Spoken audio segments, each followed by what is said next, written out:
So we're at the end of April, a month into spring, and I first did the horticulture oil and dormant spray in the late winter, early spring. And then about 2 to 3 weeks later, I did the copper fungicide spraying. And I waited about 2.5 weeks, and then I've just did yesterday the neem oil spray. And you can see that the leaves are coming in, and I do have some flower buds on some of these outdoor fruit trees. And if you look very carefully, you'll notice that I do have a couple leaves that have been getting a little bit of bugs biting on them. And so you can see that here on the Asian pear tree, the 4-in-1 Asian pear tree, I have a few leaves that have been bitten on. And so I waited the 2 weeks and I went ahead and sprayed down the pear tree. And this is the apple tree. And as you can see, this one here doesn't have too many leaves that have been bitten on, but I went ahead, and it was 2 weeks, so I went ahead and sprayed this tree yesterday. And we're at the end of April, just a couple days away from May, and it was time to do the third and final spraying. Now, as the year goes on, anytime I feel the need to do another spraying to keep the insects and the bugs away, I'll do that with the neem oil. The neem oil works really good for keeping the bugs and insects off the leaves, and so I'll do that.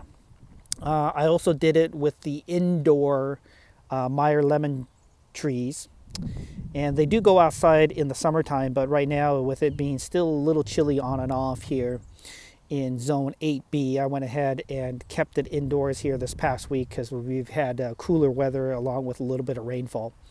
This here is the orange tree, the Satsuma orange tree. And I did also spray this one down. So basically all the fruit trees outdoors got the third and final spraying, which is the neem oil. So that is the maintenance done for now. Now, I will wait for additional new growth to be showing itself. And once the apple tree and the pear tree has fruit that is set about dime size, I'll go ahead and put down a little bit of specific fruit tree fertilizer. And since they're so immature trees still, they're less than 6 feet tall, I'll go ahead and instead of using those spikes, the Job spike fertilizers, I'll still go ahead and use the granules, and I'll go ahead and sprinkle them around the base of the tree, and I'll do that.